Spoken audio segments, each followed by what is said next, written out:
Hello ஆஸ்பரண்ட்ஸ், இந்த வீடியோவில் நம்ம மென்டல் அபிலிட்டியில் டைம் அண்ட் ஒர்க் டாப்பிக்கில் ஒரு முக்கியமான ப்ராப்ளம் பார்க்கலாம். 120 பேர் என்ன பண்ணியிருக்காங்கன்னா 200 நாட்களுக்கு தேவையான உணவுப் பொருட்களை வந்து சேர்த்து வச்சுருக்காங்க அப்படின்னு சொல்கிறாங்க. 5 நாட்களுக்கு பிறகு என்ன பண்ணுறாங்கன்னா 30 பேர் வந்து தொற்று நோயால் இறந்துடுறாங்க அப்படின்னு சொல்கிறாங்க. அப்படின்னா மீதமுள்ள உணவுப் பொருள் வந்து எத்தனை நாளுக்கு இருக்கும் அப்படின்னு சொல்லி கேட்குறாங்க. கொஷின் நல்லா புரிஞ்சுக்கோங்க. 120 பேர் 200 நாட்களுக்கு தேவையான உணவுப் பொருட்கள் வச்சுருக்காங்க. ஓகேவா? 5 நாட்களுக்கு அப்புறமா வந்து என்னென்னா 30 பேர் இறந்துடுறாங்க. அதை தான் நான் ஃபஸ்ட்டு எழுதியிருக்கேன். 120 பேர் 200 நாட்களுக்கு தேவையான உணவுப் பொருட்கள் வச்சுருக்காங்க. -5 ஏன் போட்டிருக்கோம் அப்படின்னு பார்த்தீங்கன்னா 5 நாட்கள் வந்து என்னென்னா 120 பேரும் வந்து சாப்பிட்டுட்டு இருந்திருக்காங்க. ஸோ அதனால் -5 நாட்கள் தான் வந்து நம்ம பார்க்க போகிறோம். 5 நாட்களுக்கு அப்புறமா அவங்கள்ட்ட எவ்வளோ உணவுப் பொருள் இருந்திருக்கு அப்படின்னா 195 நாளுக்கு தேவையான உணவுப் பொருள் தான் இருந்திருக்கு. 5 நாளுக்கு அப்புறம் உங்கள்கிட்ட எவ்வளோ உணவுப் பொருள் இருக்குன்னா 195 நாளுக்கு தேவையான உணவுப் பொருள் 120 பேருக்கு 195 நாளுக்கு தேவையான உணவுப் பொருள் வந்து இருக்கும்.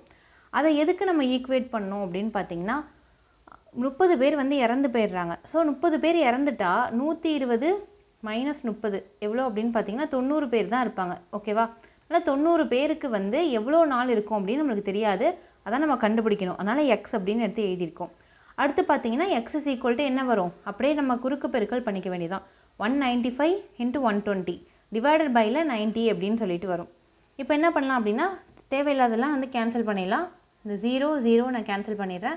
3 டேபிளால் பண்ணலாமா? 3 3s are 9 வரும். 3 4s are 12 வருமா? அடுத்து பாருங்க 3யும் 195யும் கேன்சல் பண்ணலாமா? 3 1 அடிக்கலாம். 3 4 அடிக்கலாமா? நோ.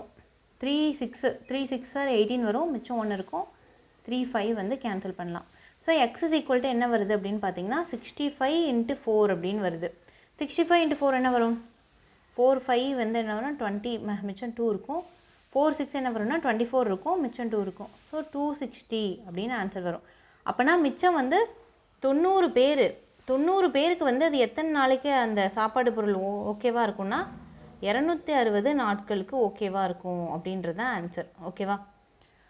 இந்த மாதிரி டைம் அண்ட் ஒர்க் ப்ராப்ளம்லாம் பார்க்குறதுக்கு தான் கொஞ்சம் கஷ்டமாக இருக்கிற மாதிரி தெரியும். ஆனால் வந்து ஈஸியாக தான் இருக்கும். ஓகேவா? இந்த மாதிரி வந்து என்னென்னா இன்னொரு சம்மோட நம்ம நெக்ஸ்ட் இதில் மீட் பண்ணலாம். தேங்க்யூ.